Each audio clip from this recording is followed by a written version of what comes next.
우리가 계속 수요일마다 1대1 랑요 교재 가지고 공부를 계속하고 있습니다.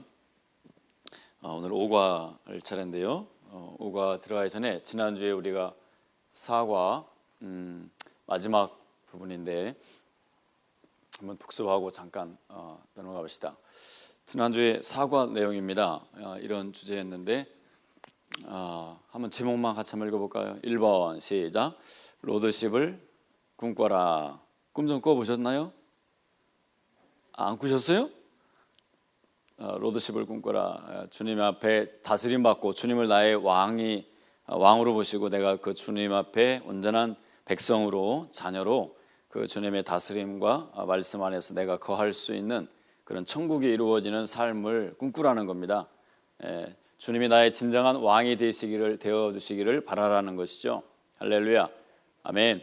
그런 로드십을 주님이 주대심, 로드십이라는 것은 주님이 주대심이라고 생각하시면 됩니다. 한마디로 하면 주님의 왕대심, 또는 더 좀 어려운 말로 하면 주님의 주재권 또는 주님의 통치권, 통치권이 세워지는 것, 인정되어지는 것, 그런 것이 이제 주님의 로드십입니다. 2번 시작. 그리스도를 나의 주인으로 인정하라. 그게 로드십이에요. 주님이 나의 주인이 되어지시는 게 그게 이제 로드십인데, 그런 주님이 되는 것을 인정하라. 인정하고 선포하고 뒤에 그런 얘기가 다 나왔었죠.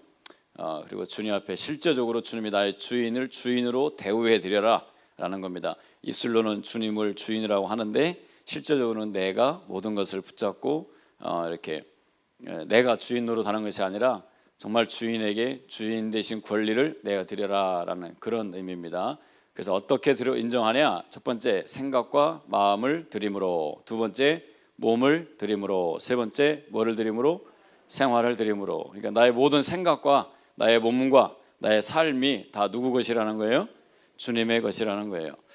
저거는 나의 어떤 존재에 대한 주권을 예수님 앞에 인정해 드리는 것이고, 이제 지난주에 공부할 때 뒤에 좀 나오겠지만 내 생활의 모든 영역에서 내가 가지고 있는, 내가 소유하고 있는, 내가 또는 누리고 있는 그 모든 자원들이, 모든 인생의 모든 것이 다 주님 것이라는 것을까지 인정이 돼야 되는 것이죠.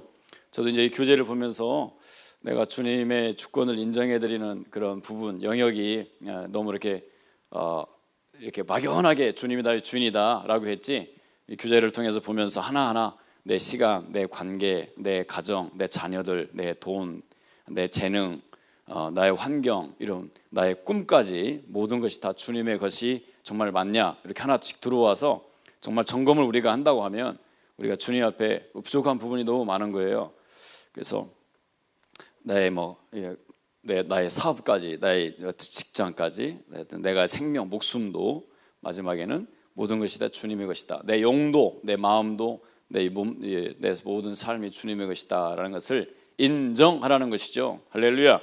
이 인정이 돼야 되는데 인정이 안 되니까 우리가 여전히 내 습관대로 살아가는 본성이 있어. 우리는 주님이 나의 주인으로 영접을 했지만 주님이 오셔가지고 나 오늘부터 내 주인이야, 다 내놔, 이렇게 예수님이 우리 앞에 나타나셔서 강요를 하시면 우리가 무서워서라도 주님 앞에 주님 앞에 할 텐데, 주님을 우리가 믿어도 우리는 여전히 내가 내 것을 주장하려고 하는 습관, 놨다가도 며칠 지나면 다시 잡으려고 하는 습관, 본성이 다 있어요. 내가 나의 주인 되려고 하는 본성이 있어요. 다 있으시죠? 내 생각, 내 말 한마디도 사실은 내 마음대로 하면 안 되는 건데 우리는 내 마음대로 우리가 신앙생활하고 말하고 살아가는 그런 습관이 너무 강하고 또 그런 본성이 너무 강해서, 그래서 훈련을 하자는 거예요. 주님을 주인으로 인정하는 훈련을, 고백을 하자는 겁니다. 할렐루야, 아멘. 주님이 나의 주인님이십니다. 주님이 나의 창조주이십니다. 주님이 나의 통치자이십니다. 주님은 나의 생명의 주인입니다. 주님은 나의 시간의 주인입니다. 주님은 나의 인생의 주인입니다. 주님은 나의 사랑의 주인입니다. 주님은 나의 능력의 주인입니다. 주님은 우리 가정의 주인입니다. 주님은 나의 오늘 하루의 삶의 주인입니다. 주님은 나의 모든 재능의 주인입니다. 아멘.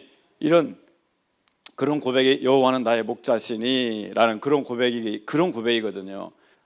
주님을 늘 고백하고 인정하는 훈련을 우리가 안 하죠. 예수님이 내 주인이라는 걸 잊어버리죠. 인정하지 않죠. 그럼 나는 평생 내가 내 인생 주인 되어서 살아가려고 우리가 살아갈 겁니다. 내가 내 주인 노릇하면 주님이 내 인생 속에 개입하셔서 나를 도와주고 통치해 주시고 이끌어 주시는 그런 역사를 우리가 경험할 수가 없게 되겠죠. 그래서 우리는 날마다 주님이 나의 주인이시다라는 것에 대해서 인정하는, 사실 아까도 말씀드렸지만 우리는 이 본성 또는 습성, 내가 이렇게 모든 걸 하려고 하는 본성이 있어서 정말 우리는 모든 것을 다 내려놓지 않으면 주님의 제자가 될 수 없다고 그랬거든요. 내 가지고 있는 모든 것을 버리지 않는다면 나의 제자가 될 수 없다고 했는데, 다 내려놓는다는 것은 주님께 맡긴다는 것이고 주님으로 살겠다는 것인데, 우리는 정말 우리가 예수 믿고 신앙생활 오래 해서도 교회를 다닌다 하면서도 우리가 능력이 우리가 정말 믿음의 축복이 부족한 이유는 정말 주님이 주님 되심이 우리 안에 온전히 세워져 있지 않기 때문에, 그런 부족함 때문에 우리가 구약에는 그렇잖아요. 하나님께서 이스라엘 백성들에게 탄식할 때 소도 나귀도 제 주인을 알고 제 구유를 아는데 어떻게 내 백성은 자기 주인을 모르냐, 그런 탄식을 하시는 그런 말씀이 있잖아요. 우리가 진정으로 우리 인생에서 세워야 될 것, 나의 주인이 누군가 아는 것, 그거 하나만 우리가 세워지면 할렐루야, 우리 인생에 바로 세워지고 하나님이 약속하신 구원과 영원한 축복을 얻고 누리게 되는 것을 믿으시기 바랍니다.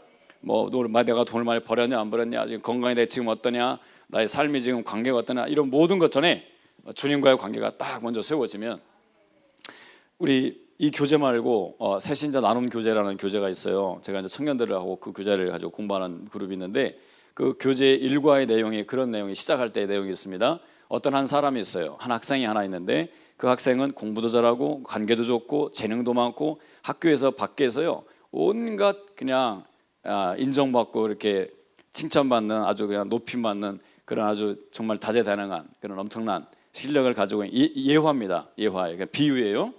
실제 그런 아이가 있다는 게 아니라 그런 이제 비유를 들면서 부족한 게 없어요. 밖에서는 아주 대단합니다. 박수 칩니다. 많은 사람들이 막 따르는, 아이들이 다 우상처럼 따르는 그런 사람이에요. 뭐 하나 부족한 게 없어요. 근데 그 친구가 가정에서 부모님과 또는 아버지와의 관계가 망가져 있어요.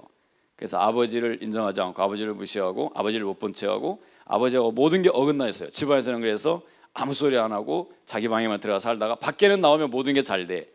이 사람이 이게 좋은 인생이에요? 아니에요?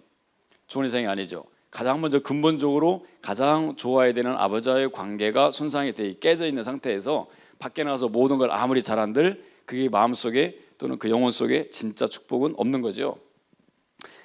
비유입니다. 뭐와 같으냐면, 우리가 하나님과 예수 그리스도를 통해 주인으로 삼으시고 우리 하나님 아버지와 우리가 온전한 관계가 먼저 회복되지 않고 우리가 밖에 나가서 아무리 모든 걸 다 잘 누리고 살고 한다 할지라도 근본적으로 주님 하나님과 아버지와의 영원한 그 관계가 온전히 회복되지 않으면 아무 의미가 없다, 중요한 게 아니다라는 것을 깨우쳐주는, 알려주는 이제 말씀인데, 비유인데, 우리가 주님을 주님으로 인정하는 훈련들을 여러분들 날마다 여러분들 입술에서 주님이 나의 주인입니다 고백하시기를 바랍니다. 아멘.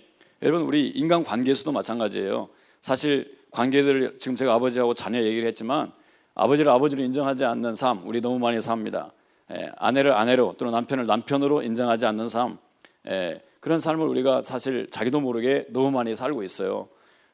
멀리 우리가 이렇게 떨어져 이제 살다 보고 멀어지다 보면, 그래서 우리는 사실 마음속에 나의 근원이 또는 나의 뿌리가 하나님은 나의 아버지십니다. 아버지에 대한 공부를 우리가 최근에 또 했는데, 아버지라는 게 사실 만물의 근원이고 나의 존재의 뿌리고 모든 이 세상에 나타난 모든 우주 만물의 근원이고 존재의 뿌리고 하는 그런 의미로서의 아버지거든요. 육신적인 이런 사람의 아버지가 아니라 성경에서 말하는 아버지와 아버지는 존재이고 존재의 근원이고 뿌리라는 이야기고, 아들이란 말은 그 보이지 않는 하나님의 뿌리, 근원, 본질이 형체로 나타난 그 아버지의 그대로 아버지의 모든 것을 드러내서 계시해주고 나타내주고 형체화된, 그래서 아들은 아버지를 보여주는 형체라는 이미지가 있거든요. 그래서 아들은 왜 아버지를 그대로 복사하니까, 아들이라는 의미는 아버지의 모든 것을 드러내서 우리가 그 아버지를 여기서 만날 수 없지만 내 앞에 다가와서 그 아버지가 어떠한 것을 우리에게 보여주고 그대로 아버지를 알게 해주는 존재가 아들이란 말이에요. 그래서 예수님이 하나님의 아들이다라는 의미는 생물학적으로 어떤 자녀, 신분이나 관계 그런 걸 얘기하는 것이 아니라 하나님이 나타났다는 의미예요. 하나님의 형상으로 보여졌다는 의미입니다. 그래서 그 형상이신 예수님을 통하여 결국에는 우리는 누구를 보는 거냐면 하나님을 보고 하나님을 아는 거예요. 할렐루야. 그런 의미에서 아들이죠. 그러니까 아들은 내가 진짜 아들의 통로가 되기를 원한다면 자기 아버지를 나타내고 아버지를 표현하고 아버지의 통로로, 아버지를 알려주는 도구로, 그러니까 이 아들은 자기 혼자 서 있는 게 아니라 항상 아버지와의 관계 속에서 아들이 서 있는 것이고, 아버지는 또 반드시 아들과의 관계 속에서 아버지가 계시는 것이고, 그래서 아버지는 아버지로서 성공해야 되고 아들은 아들로서 성공해야 된다. 그런 얘기를 옛날에 많이 들으셨죠, 이천 목사님 때. 그러니까 아버지는 아버지로 성공하는 게 뭐냐, 자기의 모든 것을 다 아들에게 그대로 전해주는 거예요. 주는 거예요. 주는 데 성공해야 돼. 모든 것을 그대로 아들에게 주는 거, 성공하는 것이, 그게 아버지로서 성공하는 것이고, 아들은 반대로 뭐 하는 데 성공해야 돼요? 아버지로부터 잘 받는 데 성공을 해야 돼. 그래서 그대로 다 받아들여야 돼. 그대로 다 받아서 온전히 아버지의 것을 나타낼 수 있는 통로가 돼야 돼요. 할렐루야. 그래서 모든 아버지들은 주는 데 성공해야 되고 잘 줘야 됩니다. 그래서 또 받는 데 성공해야 되고, 그래서 받는 데 성공하고 주는 데 성공하는, 그게 이제 사랑으로 하나가 되고 성공하는 그런 의미인데, 그래서 또 우리는 아버지와의 관계 속에서 아버지 되심을 인정하는, 하나님은 나의 아버지입니다. 우리가 늘 찬양하는 거, 영원한 아버지다, 사랑하는 아버지, 창조의 하나님, 이런 모든 고백이 사실은 하나님 되심을 인정하는 것이고요.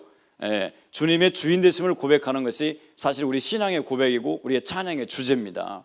근데 그거를 예배 때만 하고 끝나는 것이 아니라 삶 가운데서 돌아다니면서도 우리가 하자는 거죠. 늘 하나님 나의 주인이십니다. 여호와는 나의 목자십니다. 이런 살아있는 고백들을 우리가 늘, 내 의식이, 내 마음이 돼 있는 사람은 입에서 이런 고백이 흘러나옵니다. 집에서도 마찬가지로, 아까 가정 얘기하다 말았는데, 남편에게 당신은 나의 남편입니다. 당신은 나의 아내입니다. 당신은 나의 아버지십니다. 자식들이 아버지들을 잘 사실 인정하지 않잖아요. 사춘기를 지나면서 아버지에 대해 불만들이 많고 불면들이 많고, 이번 주에 제가 어떤 분 간증을 하나 들었는데, 어떤 목사님이신데 아버지가 개척교회를 하시면서 이 아들이 정말 상처를 많이 받았어요. 목사님이 가정을 돌보지 않으시고 늘 교회 가서 엎드려서 신방 다니고 교회에서는 등만, 이 친구는 어려서부터 아버지 등만 보고 자랐답니다. 왜냐하면 맨날 교회 와서 엎드려 기도만 하고 있으니까. 어린 시절에 아버지 등만 보고 살았어요. 심지어는 그 집에 그러니까 증조 할머니를 모시고 살았는데, 그냥 할머니도 아니에요. 증조 할머니를 살았는데요, 그 증조 할머니의 뒷바라지를 이 아들이 사춘기 때부터 고3 때 증조 할머니가 돌아가셨다는데, 그때까지 이 할머니 뒤치다거리를 이 친구가 한 거예요. 얼마나 그 어린 나이에 사춘기 때 할 수 있겠어요? 사람이 아니죠. 그러니까 막 욕도 하고 짜증도 내고 막 하나님 앞에 반말도 하고 억지로 하긴 하는데, 진정으로 사랑으로 우러나오질 않고 다 놀아야 되는데, 그러니까 PC방을 가더라도, 늦게 집에 가고 싶어서 PC방을 가더라도 집에 1시간 정도만 게임을 하면 이 속에서 막 양심이, 그 할머니의 그 상태가 다 보이니까 1시간 이상을 게임을 할 수가 없었답니다. 그 할머니의 형편을 다 아니까. 가가지고 막 심지어는 막 나중에 치매가 심할 때는 이 변 막 갈라놓고까지 이 친구가 다 그렇게 하면서 온갖 인상을 쓰면서, 그래도 불평을 떠나지 않고, 그래도 참고, 그래도 견디면서 유종의 미를 거둔 거예요. 마지막에 그 증조 할머니가요, 다 까먹고 이 손자, 이 목사님 한 분만 이름을 알아들어요. 마지막 대화도 이 어린 나이 사춘기 증손자인데 이 친구와만 대화가 통하고, 마지막에 대화하면서 눈물을 흘리면서 운명을 하셨어요. 그 자리에서 자기가 잘못한 거, 나쁜 마음 품은 거 다 회개하고, 그렇게 그런 환경에서 아버지는 목회하신다고 어떻게 돌아다니고, 엄마는 학교 선생님이라고 학교에 가 계시고, 집에 일은 이 친구가, 그 무슨 죄냐고요. 그 좀 내가 볼 때도 아무리 목사님이지만 좀 심했어. 어떻게 증조 할머니 병을 그렇게 해나게 했는지. 그렇지만 그걸 견디고 그 십자가를 자기가 붙잡고 아파하면서도 괴로워하면서도 그 자리를 지킨 게, 그게 그 영혼의 축복이 된 걸 믿으시기 바랍니다. 그러니까 지금 그분이 얼마나 젊은 목사님인데 얼마나 귀한 목사님을 하나님이 세우셔서, 그래 결국에는 이 큰 방송국에 나와서 간증까지 이게 하게 되는 그 축복이 열리는 이유가 거기서부터 시작이 된 거죠. 축복을 심은 거죠. 그러니까 정말 인생은 저절로 되는 게 없는 것 같아요. 다 하나님이 심은 만큼, 뿌린 만큼, 준비된 만큼 하나님은 우리를 쓰시고 채운다는 것을 참 우리가 살면서 많이 경험하게 되는데, 그렇게 다듬어지고, 그러니까 이제 이 목사님이 그러니까 이제 아버지에 대한 절대로 쉽게 말하면 목사 아들이면서도 하나님하고 반말하고 욕하고 짜증내고 다녔으니까 이런 분이 여러분들 목회한다는 게 꿈이 꿔지세요? 27살 때 집안 식구들이 다 모였을 때 이 조그만 교회 개척교회인데요, 교회가 성장하지 않는 거예요. 이 개척교회가 성장하는 게 얼마나 힘든지 여러분들 잘 모르시겠지만 정말 교회가 변화가 없고 오히려 처음에는 인원이 많았는데 시간이 가면서 점점 줄고요, 성도들이 조금씩 목사님의 도움을 받다가 자기가 어떤 맞지 않으면 떠나는 거예요. 집안에서 이 아들들이 이런 교회를 보았을 때 정말 속이 터지는 거죠. 그러니까 27살 때 가족회의를 했답니다. 가족회의를 하고, 아버지, 정정당당히 그때는 자기 목소리를 내는 거예요. 아버지, 더 이상 목회하지 마세요. 저희들이 정말 두고 볼 수가 없어. 저렇게 우리는 아버지는 정말 온 힘을 다해 생명을 걸 목회를 하면서 한 영혼 한 교회를 섬기려고 목숨을 바쳐서 가정도 안 돌보고 지금까지 살아왔는데, 저분들은 이런 은혜나 이런 걸 전혀 알지 못하고 자기들하고 좀 안 맞으면 싸우고 나가고 욕하고 떠나니까 도무지 이건 사람들이 사는 동네가 아닌 거예요. 그러니까 이런 사람들 목회해서 뭐 할 거냐. 아버님, 제가 정중하게 아버지한테 부탁하는데 더 이상 목회를 안 했으면 좋겠습니다. 근데 그 목사님 대답이 뭔지 아세요? 저들이 떠나든 안 떠나든 그게 중요한 게 아니라 여기에 몇 사람이 있든 한 사람이 남더라도 하나님이 나에게 맡겨준 영혼이 있다면 그걸 치는 것이 목회자로서의 사명이다. 인정을 받든 안 받든 사람이 많든 적든 그게 중요한 게 아니다. 그 말이 이 아들 속에 깊이 들어간 거예요.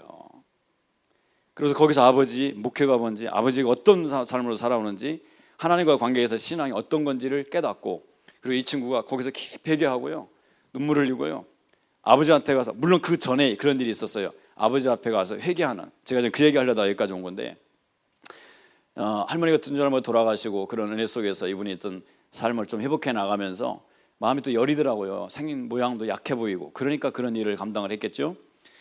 그러니까 이제 하나님이 속에 역사하시고 감동을 주시는데, 너가 아버지께 회개했으면 좋겠다, 무릎 꿇었으면 좋겠다, 너 아버지한테 그 나쁜 마음 품었던 거 다 풀어냈으면, 용서를 구했으면 좋겠다. 그래서 그걸 쉽게 되나요? 용서 구하는 게 여러분들 쉽게 잘 안 되잖아요. 미루고 못한다 하다가 결국에는 성령님이 너무 세게 푸시하니까 아버지가 밤에 주무시고 계신데 문 발짝 들고 들어가가지고 아버지가 무릎 꿇고 회개의 용서를 눈물 흘리면서 그 모든 쌓였던 그 아픔들이 싹 청소가 되고, 그리고 나서 이제 이 친구가 점점점 이제 길이 열려 나가시고, 그리고 그 목회자로서의 그런 모습을 보면서도 그 아버지의 숭고한 아버지의 뒷모습을 보면서 자랐는데도 나중에 스스로 철이 드니까 뭘 깨달았느냐, 아버지가 우리를 배신하고 우리 가정을 버려서 등을 돌린 게 아니라 철이 들으니까 깨달아지는 거죠. 하나님 앞에 매달리기 위해서, 기도하기 위해서 매달리기 위해서 우리 앞에 등을 보여준 거지, 우리를 버려서 등을 돌린 게 아니다라는 걸 하나님이 깨달음을 주신 거예요. 그래서 그때부터 이 아버지의 등이 이 친구한테 상처에서 엄청난 기쁨과 감사와 영광으로 바뀌고, 그리고 그 아버지를 새롭게 바라보게 되고, 그리고 그 아버지의 뒤를 따라서 목회자로 헌신하고 그런 나가는 그런 멋진 간증을 하더라고요. 그러니까 우리가 살면서 너무나도 상처를 많이 받고 아픔들을 경험하다 보니까 아버지를 아버지로, 부모님을 부모님으로, 권세자를 권세자로 우리가 늘 가까이서 살다 보니까 그런 게 인정이 잘 안 되는데, 마음 중심에 저분은 나의 아버지다, 나의 축복의 권세자다, 나의 머리다, 이 가정의 호주다, 영적인 축복의 권세다, 축복의 구조다 라는 것이 늘 여러분들 인정이 돼서 그렇게 깨달아질 때 내가 내 위치를 딱 붙잡을 수 있고, 할렐루야, 축복의 통로가 열리는 것을 믿으시기를 바랍니다. 아멘. 우리 가정에서 하물며 그렇다면 우리의 진짜 온 땅과 하늘과 만물의 주인이 되시는 예수 그리스도, 만왕의 왕이신 하나님의 하늘과 땅의 모든 권세를 그분에게 주셨는데, 그 권세를 우리가, 그 권세에 그 머리에 대신, 만물의 어떤 대신 그 주님을 우리가 온전히 안다면, 제가 지난주 주일날 그랬잖아요. 우리 하나님께 대한 경배를 회복해야 된다고. 제자들이 부활한 주님을 만나자마자 엎드렸던 그 경배, 예수님을 선지자나 어떤 특별한 선생이나 사람으로 인정하고 바라봤던, 따랐던 그런 교만한 마음이나 어리석은 마음들 다 내려놓고 예수님을 만왕의 왕으로 인정하는 그 믿음이 내 마음의 중심에 세워져서 그 부활하신 예수님 앞에 엎드려 경배하는 그 경배, 그 예배, 그 엎드림, 그 굴복이, 그 순종이 우리에게 회복이 돼야 된다고, 세워져야 된다고요. 그게 우리의 구원의 첫 번째 길입니다. 그 예수님 앞에 굴복이 없다면, 그 주님을 주님으로 인정하는 그런 믿음과 고백이 없이 아무리 우리가 교회에서 많은 것을 하고 세상에서 많은 성공을 얻는다 할지라도 그건 하나님의 우리의 영적인 축복에 유익이 없다는 거죠. 그래서 우리는 주님의 주권을 세우는 것이 너무나도 중요한, 그 지금 시대에 더더욱 중요한 주제입니다. 할렐루야. 그러니까 우리는 주님을 입술로 고백할 뿐만 아니라 내 삶의 전반의 모든 것이 다 주님 것이라는 것을 인정을 하셔야 됩니다. 아멘. 내 건강도 주님 것입니다. 내 자녀들도 주님 것입니다. 주님 것이 인정이 되면 우리는 함부로 할 수가 없어요. 그리고 모든 것을 주님께 맡기게 돼요. 내 미래도 진로도 인생도 주님의 것입니다. 주님의 것이에요. 그러니까 우리는 뭘 안 하게 되는 거예요? 주님 것이면 우리는 걱정을 안 하게 되는 거예요. 주님께 맡기기 시작하는 겁니다. 아멘. 진짜 믿음의 출발이죠. 그래서 우리가 예수님을 우리가 영접한다, 믿는다고 할 때는 예수님을 주님으로 영접하는 겁니다. 그래서 성경의 모든 말씀 속에서 예수님을 주와 그리스도로 믿는다, 예수를 주로 고백한다, 그게 바로 그 말이거든요. 가장 중요한 핵심인데 우리가 그걸 놓쳤어요. 현대교회가, 지금 교회가, 하나님의 교회들이 그런 놀라운 믿음의 그 진리를 우리가 놓치고 산단 말이에요. 교회 다니고 인정받고 성공하고 교회를 통해서 기도하면서 내가 더 복받고 이런 거에 관심이고 천국 가고 하는 거, 이런 거에만 관심이 있지, 예수님이 정말 주되심을 인정하고 그 구조, 우리는 그걸 구조라고 했죠. 늘 영적인 구조예요. 나의 머리의 구조, 영적인 상부 구조, 하늘나라 구조입니다. 하늘과 땅의 구조입니다. 크게 얘기하면 하늘 땅 구조예요. 하늘과 땅에 뒤집힐 수가 없거든요. 하늘과 땅에 뒤집혀지는 건 말이 안 되는 거잖아요. 하늘은 하늘에, 땅은 땅에. 그래서 땅의 모든 것은 어디로부터 오는 거예요? 하늘로부터 내려오는 거예요. 땅의 모든 것은 다 하늘로부터 내려와서 채워진 거예요. 땅에는 어떤 것도, 땅에서 저절로 난 건 아무것도 없는 거예요. 다 하나님이 주신 거예요. 하늘의 그림자로서 나타난 거예요. 그러니까 땅의 이 그림자, 하늘로부터 왔는데 땅의 그림자, 땅의 것, 눈에 보이는 거, 이거 가지고 우리가 전부인 줄 알고 살아가는 게 얼마나 어리석으냐고. 땅의 근원, 상부구조, 땅의 근원은 다 어디에 있다고요? 하늘에 있다고. 그러니까 땅은 반드시 누구를 알아야 되는 거예요? 하늘을 알아야 되는 거예요. 이게 구조를 아는 거예요. 사람은 하나님을 알아야 되는 거예요. 할렐루야. 그러니까 이건 영적인 큰 눈을 뜨는 겁니다. 우리가 세상 사람들, 예수님을 모르는 사람들은요, 하늘이 없어요. 하나님의 세계를 모른다고요. 그러니까 뭐만 보고 사는 거예요? 땅만 보고 사는 거예요. 땅만 보고 살아가고 있는데 어느덧 하나님의 말씀을 통해서 예수를 알고 보니까 땅이 전부가 아니고 땅 위에 뭐가 있던 거고? 하늘이 있다고요. 하나님이 계시다고. 그 땅에는 모든 것이 다 어디서 왔다고요? 하늘로부터, 하나님으로부터 왔다라는 것이죠. 그러니까 하늘을 아는 자, 하늘이 열린 자, 하늘을 보는 자가 축복 있는 걸 믿으시기 바랍니다. 그래서 우리 예수 믿는 사람들은 이제 어디를 향하여 산다고요? 위를, 하늘을 향하여. 아멘. 그게 바로 우리 2과 3과 할 때 나왔던 말씀들이잖아요. 그래서 우리는 늘 하늘을 바라볼 수 있어야 되고, 하늘을 우리가 구해야 되고, 하늘을 찾아야 되고, 하늘을 인정해야 되고, 하늘의 하나님 앞을 우리가 섬겨야 되고, 그분의 백성으로 우리가 살아가야 되는 그런 하늘 백성인 걸 믿으시기 바랍니다. 그래서 우리는 땅의 사람이 아닙니다. 아멘. 아멘. 그러니까 우리는 이제 나의 모든 것을 하나님께 맡기는 삶, 하나님이 인정이 된다는 것은 내가 진정한 믿음의 길의 삶에 산다는 것이고, 그런 믿음의 길에 들어가기 시작하면 나의 삶, 나의 미래, 또는 나의 건강, 나의 생명, 나의 사업, 나의 어떤 자녀들, 가정 문제, 나의 건강의 문제까지 모든 것 다 주님 앞에 내려놓는 거예요. 내가 걱정할 필요가 전혀 없어요. 왜? 주인이 다 하는 거예요. 주인이 책임지는 거예요. 주님 뜻대로 하시옵소서. 할렐루야. 아멘. 아멘. 진짜 아멘이 아멘이 되시기를 주님으로 축원합니다. 아멘.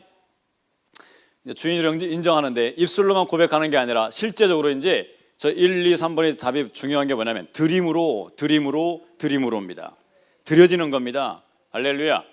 예, 내 것을 주인께 드림으로. 사실 드리면 야 나는 뭐 가지고 사느냐? 하나님은 더 채우십니다. 채워주시고 채워주시는 걸 믿으시기 바랍니다. 아멘. 하늘은 그냥 있는 게 아니에요. 하늘은 엄청난 이게 보고고 축복의 창고거든요. 계속 흘러 내려오는 거예요. 아멘. 예, 나의 주인이 주님이 되기 위하여 우리가 해야 할 일은 무엇이냐? 우리가 말씀드렸고요. 주님이 나의 주인이 되게 하는 길은 말씀을 지키고 순종하는 길이다. 진정한 주인이 되게 하는 길은 말씀을 지키고 순종하는 길이다. 아멘. 우리가 지금 주님을 눈으로 보여지는 건 아닌데, 지금 제가 주인 되심에 왕 되심에 대해서 여러 가지 얘기를 했지만, 주인이 주인 되심을 인정하는 가장 중요한 첫 번째 열쇠가 뭐냐? 그게 말씀 순종이에요. 주인의 말에 순종하는 것이 그 주인을 내가 주인으로 인정하는 가장 중요한, 할렐루야, 그래서 로드십 다음에 말씀이라는 오늘 성경이라는 제목이 온 거예요.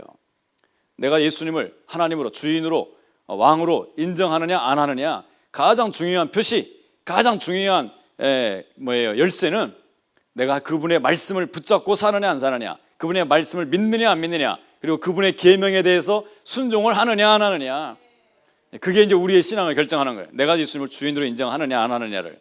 그래서 여러분, 우리는 사람 말 듣고 기준으로 사는 게 아니라 예수님의 말씀, 하나님의 말씀을 기준으로 우리는 목숨까지 바치면서 지켜내야 되는 사람들인 걸 믿으시기 바랍니다. 아멘. 아멘. 사실 성경 말씀을 보면서 우리가 이 말씀을 내가 붙잡고 그 성경의 가치를 지키고 주님이 가르쳐 주신 그 신념을 우리가 붙잡고 말씀대로 순종하며 산다는 것은 정말 너무나도 많은 박해나 핍박과 세상의 수많은 유혹과 타협 속, 유혹 속에서 지켜낸다는 게 쉽지가 않거든요. 여러분들 그러게요. 하여튼 말씀을 참 지키면서 사는 게 쉬운 일이 아닌데, 세상의 말씀을 지키면서 살려고 우리에게 도전을 주고, 쉽게 말하면 주일인데 주일날 올림픽 경기가 있단 말이에요. 그러니까 금메달 감 선수인데 난 주일날 경기 못하겠다, 포기했어요. 그래서 사람들은 조롱받고 국가적으로 그 온 국민이 이 사람에 대해 기대를 하고 있는데 자기 신앙 때문에 올림픽에 안 나가서 메달을 포기하잖아요. 온 국민이, 그 영국 사람인데 영국 온 국민이 기독교인 국가임에도 불구하고 조롱하고 비난하고 난리도 아닙니다. 근데도 이 사람은 신념을 지켜요. 진짜 엄청난 대가를 치르면서도 말씀을 대로 지키려고. 보통 예수 믿는 사람들이 주일날 경기가 있다, 다 경기합니다. 근데도 이분은 그 마음속에 뼛속까지 하나님의 말씀에 주일은 내가 하나님의 날로 지킨다. 우리가 이런 믿음의 신념을 가지고 세상에 살다 보면 부딪히고 타협해야 되고 무너질 때가 너무나 많거든요. 근데 결국에는 지켰어요. 조롱 한 바가지 온 국민의 국가적인 조롱을 받았습니다. 근데 나중에 어떤 일이 생긴지 다 아시죠? 100m 이분이 선수인데 에릭 리들인가 아마 그럴 거예요. 100m 선수, 결국에는 100m 경기는 못 참석했지만 400m 자기 국가 선수가 못하는 바람에 거기에 나가서 결국에는 400m로 금메달을 따서 또 영웅이 되는, 박수 받는. 사람들은 그래, 박수도 어떤 때는 욕도 하고 박수도 치고, 사람을 바라보면 안 돼요. 그래서 저도 여러분 안 보려고요.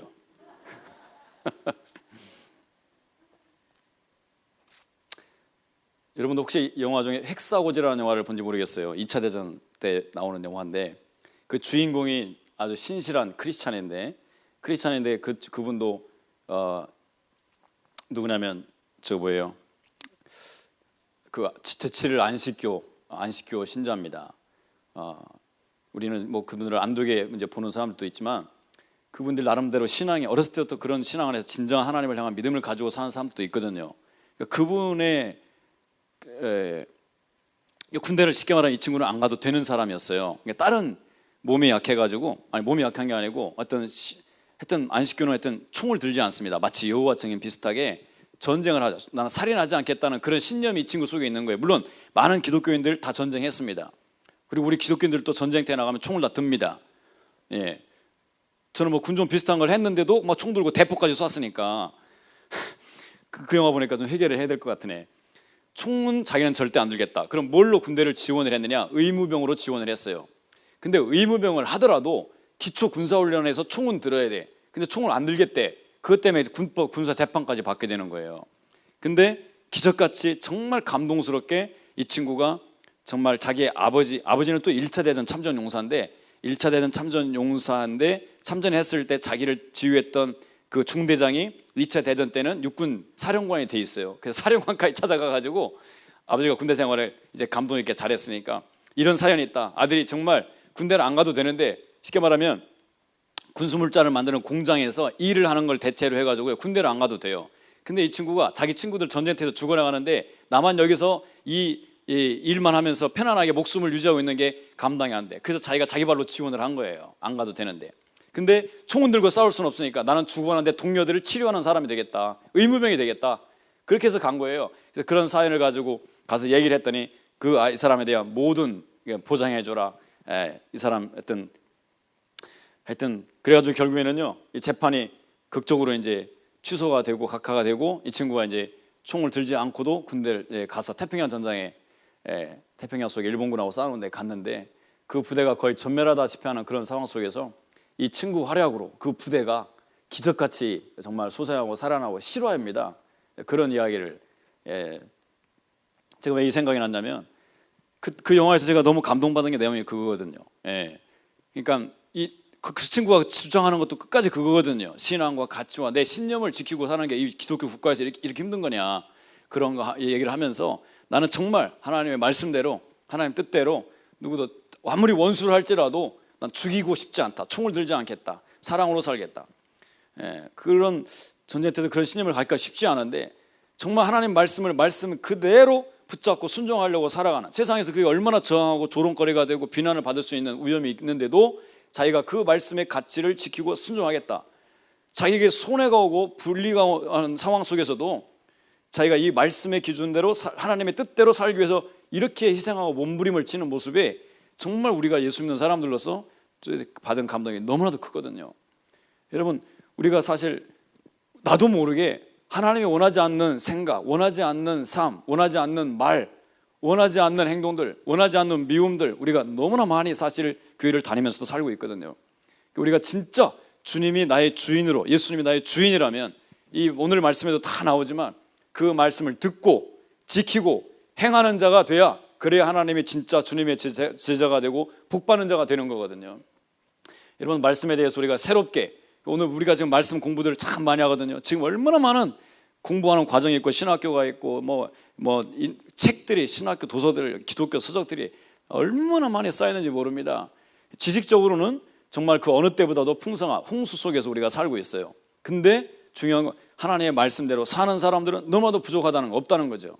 우리는 하나님을 말씀을, 우리가 오늘 주제가 말씀인데, 말씀은 성경인데, 성경을 공부하고 어떤 구절의 뜻을 풀어 알고 짝을 찾고 이런 비유를 풀고 하는 이런 성경에 대한 공부보다도 더 중요한 게 뭐냐, 하나님이 우리에게 명령하시는 계명을 하나라도 붙잡고 그 계명을 지키며 살아가는 그 삶이 이루어져야 그 사람이 말씀에 서는 거예요.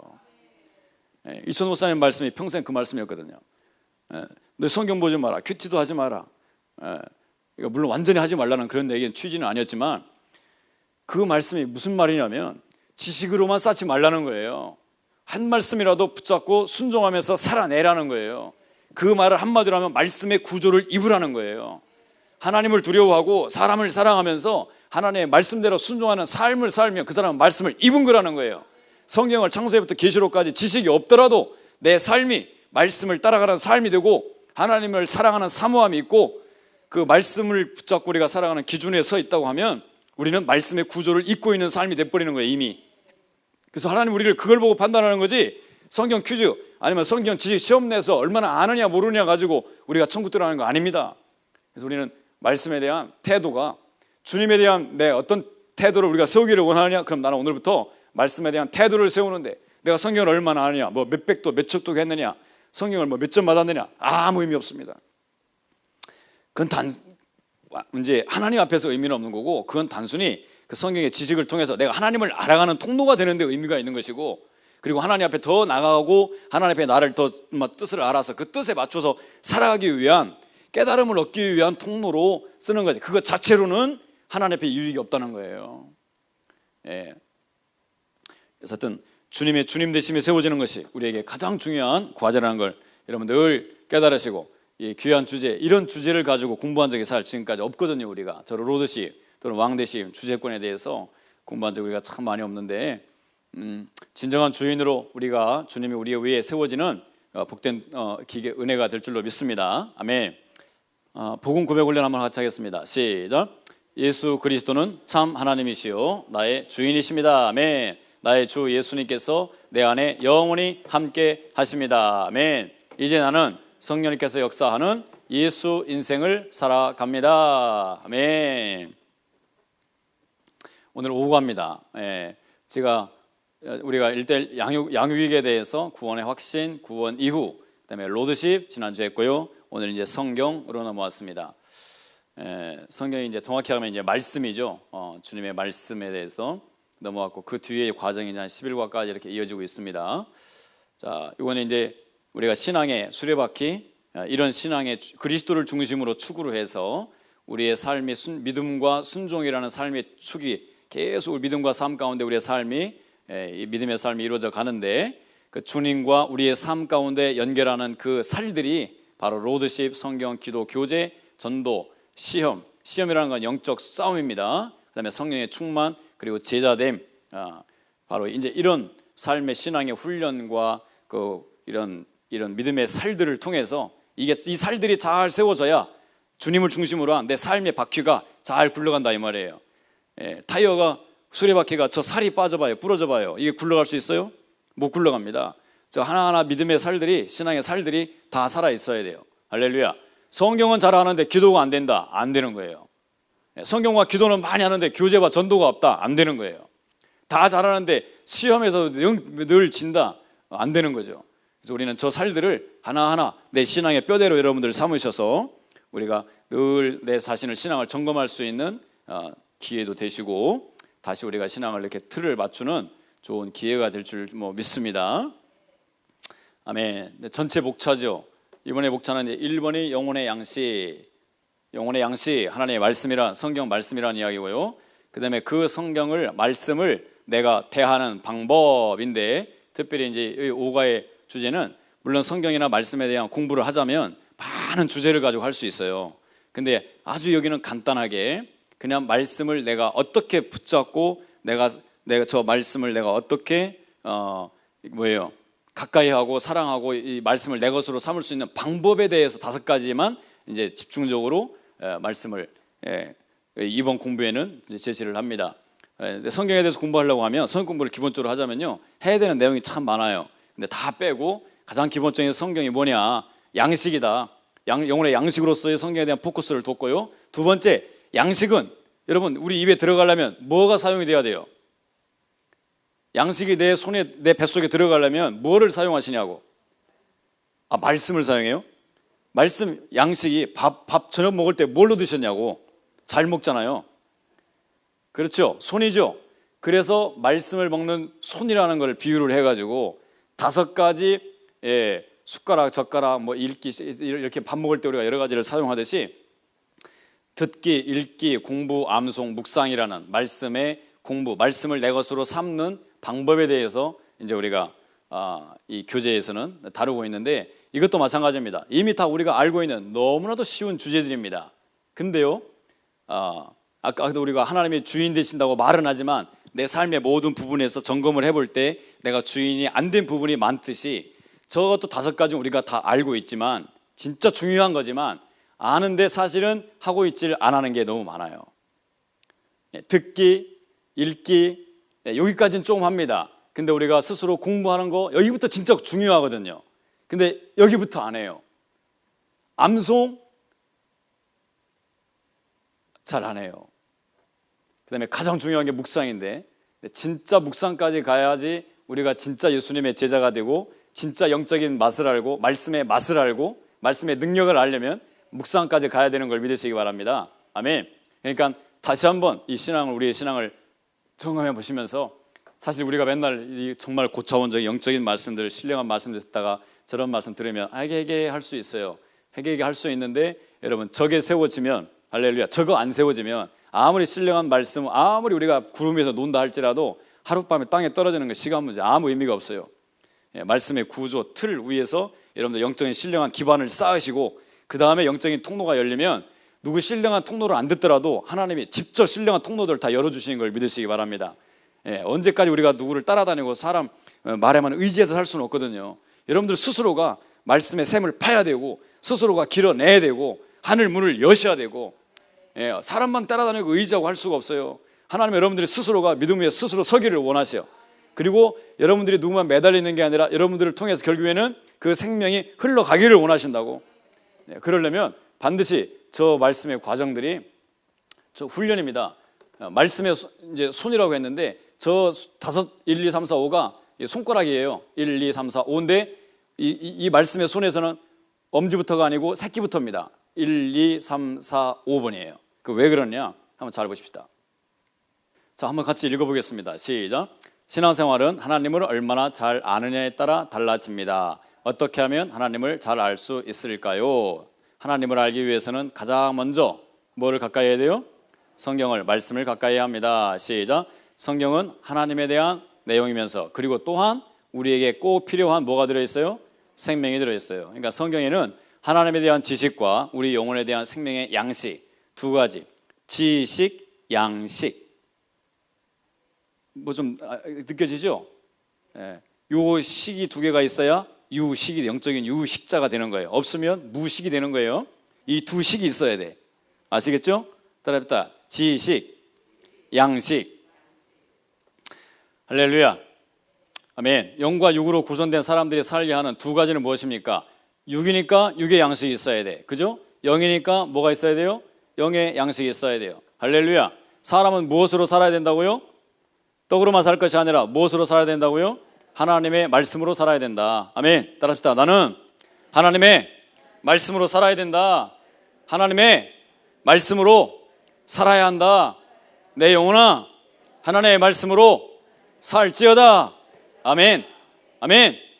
예, 말씀으로 살아나는 분들이 가장 멋있고 귀하고 아름다워 보이는 거예요. 할렐루야. 어떤 사람의 인정이나 뭐 잘 돼서 이렇게 살아가는 게 아니라 말씀으로. 지난주 헌금에 이런 말씀이 올라왔더라고요. 말씀이 기대되고 말씀을 공부할 수 있는 말씀의 사모함을 주셔서 감사합니다. 세상에 이런 감사한 거면 처음 봤습니다. 할렐루야. 성경은 이런 책이고요. 두 번째, 성경은 어떤 책입니까? 우리에게 뭐가 이르게 하는 지혜가 있다고요? 구원에 이르는 지혜가 있게 한다. 성경은 다 어디로부터 나왔다고요? 하나님의 감동으로 된 것이다. 그래서 그 성경을 통해서 교훈, 책망, 바르게 함, 의로 교육하게 유익하다. 아멘. 그러니까 성경을 여러분들 우리가 그냥 지식으로 읽는 게 아니라 바로 성경의 저 목적대로 내 인생, 내 삶, 내 영혼 가운데 그 말씀의 역사가 일어나는 사람이 축복받은 걸 믿으시기 바랍니다. 아멘. 말씀을 공부할 때마다 말씀의 역사가 내 속에 늘 일어나는, 할렐루야. 그런 역사가 일어날 때 진짜 말씀이 즐겁고 기쁘고 놀랍고 감사하고 말씀의 체험들을 더 많이 누려지게 될 줄로 믿습니다.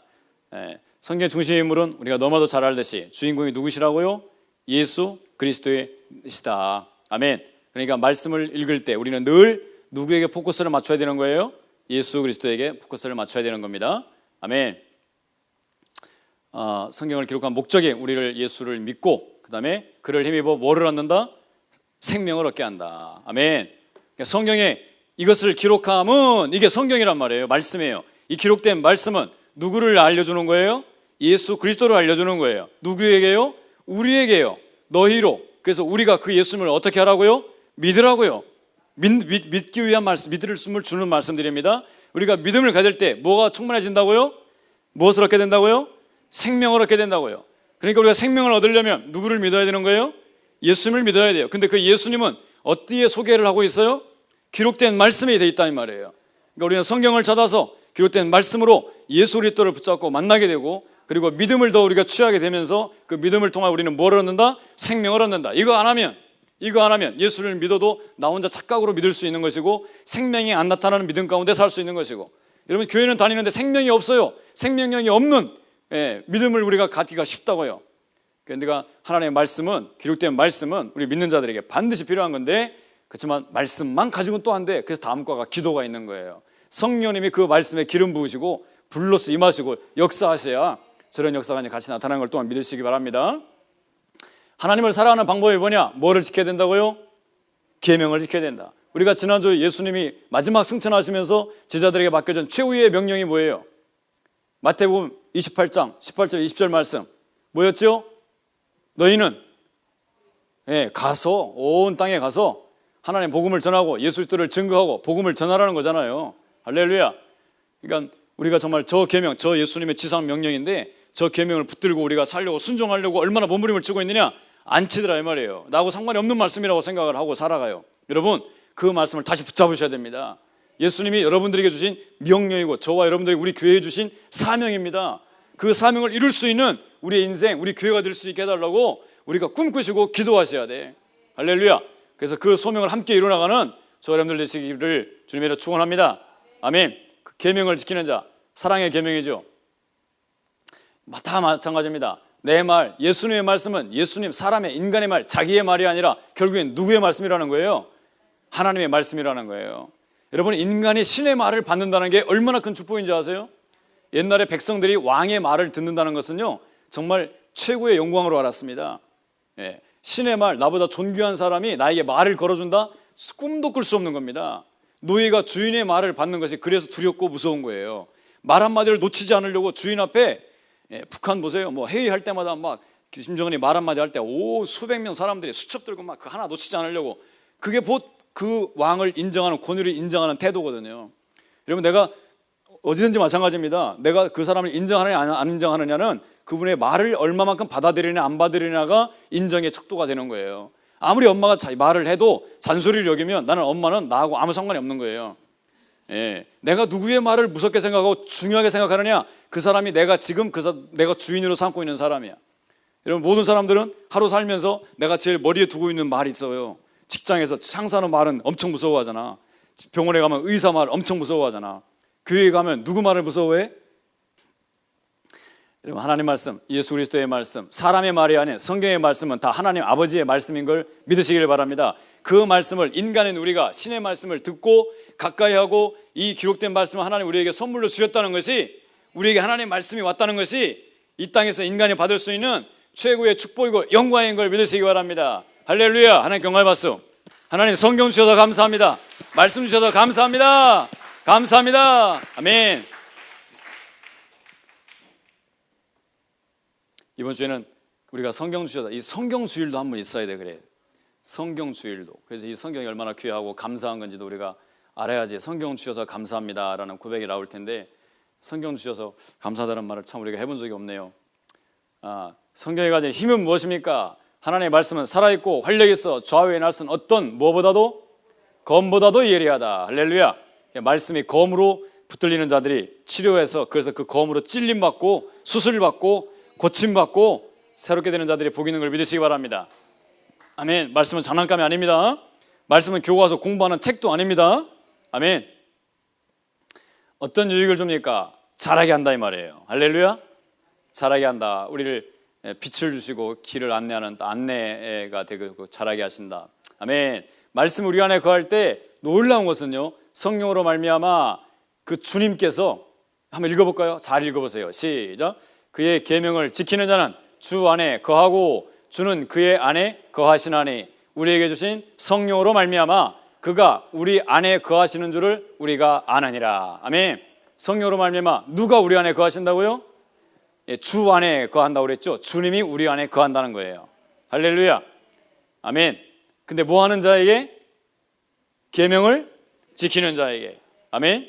네, 그래서 여러분, 성경에 많은 성경을 읽기가 힘드신 분들은요, 하나님 우리에게 주신 그 계명만, 십계명과 예수님의 사랑의 계명만이라도 여러분들 매일 읽으시고, 지난번 마태복음 공부할 때도 얘기했지만 마태복음 5장, 6장, 7장만 평생 읽으셔도 여러분들은 할렐루야, 놀라운 말씀의 역사가 있는 걸 믿으시기 바랍니다. 아멘. 축복과 저주가 말씀에 순종해서 나온다는 이야기고요. 청종, 복을 받는다, 신명기의 유명한 말씀들이죠. 축복, 말씀을 순종하고 지키면 축복, 축복, 축복. 말씀을 지키지 아니하고 거역하고 행하지 아니하면 저주, 저주, 계속 저주입니다. 그 저주 끝에는 파멸과 멸망입니다. 아주 무시무시하죠. 그리고 진멸, 진멸은 완전히 먼지 하나 안 날 정도로 완전히 멸망되는 게 진멸이거든요. 사실 하나님이 멸망시키는 게 아니라 우리가 말씀을 떠나면 스스로가 멸망이 되는 거예요. 자, 오늘은 요 그림까지만 제가 설명을 하고 마칠게요. 우리가 성경을 말씀의 손에서 듣기인데, 우리가 성경을 어떻게 나의 것으로 만들 수 있을까요? 다 압니다. 아는데 우리가 안 하고 있는 게 문제인데요. 그래서 우리가 이번 공부의 목적도 그냥 듣고 끝나는 것이 아니라 한번 시도를 해보는 겁니다. 말씀을 듣는 거, 또 읽는 거, 지금 시도를 하고 있죠. 참 너무나도 귀한 영적인 훈련인데, 이게 평생에 우리가 이제 습관을 들이고 훈련을 두고 생활화하는 게 이제 과제인데요. 이제 시작하는 게 뭐냐? 말씀 공부예요. 공부도 지금 우리가 시작하고 있는 거예요. 집에서 저러면 성경책 펴놓고 눈도 침침한데 찾아가면서 적어가면서 너무 아름답습니다. 할렐루야. 요즘에 학교 아이들 온라인 수업하는데 그렇게 배워야 될 때 공부 안 하잖아요. 영상만 틀어놓고 다 딴짓하고. 수업 공부하는 게 이게 쉬운 일이 아니거든요. 사실 여러분들 스스로 하나님의 말씀을 사랑해서 말씀 앞에 성경 펴놓고 적어가면서 공부하는 거, 정말 하나님이 볼 때 기뻐서 춤추시고 정말 놀랍게 하나님의 영광이 될 줄로 믿습니다. 공부했어요. 공부한 다음에 그 다음에 이루어지는 말씀의 유익이 뭐냐? 암송, 그 다음에 묵상인데, 이거는요, 이 순서가 나에게 말씀의 유익이 되는 강도 순으로 되어 있는 거예요. 저 번호 그대로예요. 듣기가 나에게 1의 효과가 있다면 내 입으로 읽는 것은 2의 효과가, 2배의 효과가 있다고 생각하시면 돼. 공부를 스스로 한다, 3배의 효과가 있는 거예요. 3배의 효과가. 할렐루야. 암송을 한다, 4배의 효과가 있네요. 할렐루야. 그러니까 수시 맞으려면 어느 쪽 걸 해야 돼요? 묵상이나 암송이나 공부나 암송이나 묵상까지 해야 되죠. 그죠? 다 해야 되겠죠? 아멘. 다 하실 분만 아멘. 그래서 이 5가지 방법을 말씀의 손가락으로 비유를 해서 말씀의 손으로 이렇게 비유를 해놨습니다. 한번 읽어볼까요? 하나님의 말씀을 시작. 하나님의 말씀을 내 것으로 붙잡는 손의 이미지입니다. 성경책을 단단히 잡기 위해서 5손가락을 모두 사용해야 한다는 비유입니다. 영적인 무기인 검을 잡는 방법이기도 합니다. 칼 잡을 때도 5손가락 다 잡죠? 그죠? 칼 잡을 때 엄지손, 가장 중요한 손이 뭐예요? 성경책을 잡는데 가장 중요한 손가락이 뭐예요? 예? 가장 중요한 5개 중에 엄지죠? 엄지 빼놓고 잡을 수 있어요? 없어요? 없어요. 얘들은 다 빠져도 되는데 요거 2개 정도는 뭐든지 간에 어떻게 해서든지 간에 엄지는 빠지면 안 돼. 근데 그동안에 여러분들은 엄지 빠졌어요? 안 빠졌어요? 묵상했어요? 안 했어요? 그러니까 말씀을 놓친 거예요? 잡은 거예요? 제대로 잡자고요. 이제 칼도 마찬가지예요. 검도. 칼을 잡으려면 가장 중요한 게 뭐예요? 엄지입니다. 그만큼 엄지가 중요하다는 거예요. 그러니까 나중에 묵상 시간에 얘기를 좀 더 하기로 하고요. 이 그림을 이제 이해를 다 하셨을 겁니다. 성경을 딱 잡는데 위에 손가락이 있는데요. 저 그림의 글씨가 지금 너무 작아서 이 새끼지가 지금 뭐라고 써 있는 거냐면 저 위에 1번 들음, 2번 읽음, 요 순서대로 새끼손가락이 1번 들음이에요. 2번이 읽음이에요. 3번 가운데 중지가 공부예요.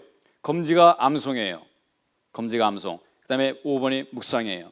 가장 중요한 게 암송과 묵상인데 암송과 묵상이 가장 우리가 소홀하고 또 그만큼 또 힘들어요. 그렇지만 진짜 말씀의 깊은 맛은 저 암송과 묵상에 있는 거죠. 저 암송과 묵상이 이루어지면 여러분 성공한 겁니다. 다들 교회 하산해도 됩니다. 예, 다 개척하셔도 나가셔도 돼. 그만큼 말씀과 암송과 묵상의 유익과 축복과 능력이 그만큼 중요합니다. 예, 저도 지금까지 살아오면서 사실 이번 이 교재를 준비하면서 제가 깨달은 건데요, 진정한 묵상을 제가 안 했더라고요. 우리가 이 진정한 묵상을 모르고 살더라고요. 예, 입으로 중얼중얼 한다고 해서 말씀을 읽는 게 묵상하고 비슷한 건 줄 알았는데 이 묵상이라는 걸 알고 보니까 우리가 묵상을 제대로 하지 않고 살았어요. 예, 기껏해야 암송까지 했는 거예요. 근데 암송도 지속적으로 쭉 이어가기가 쉽지가 않아요. 그래서 우리가 이걸 지속적으로 훈련하고, 그래서 어떤 교회는 암송 성경반이 있어요. 암송반이. 그 교회에서 가장 축복받는 사람이요, 암송 성경반의 교사가 그 교회에서 가장 축복을 받습니다. 내가 그런 간증하는, 우리 지난번에 우리 누구죠? 김지은 약사님. 김지은 약사님이 오셔가지고 이 강의를 할 때 간증이, 그분이 잠깐 한 간증인데요, 그분이 두란 온누리 교회에서 성경 암송반 교사를 했던 분이에요. 그분이 하나님이 종되려고 했던 사람이 아니라고 그랬죠.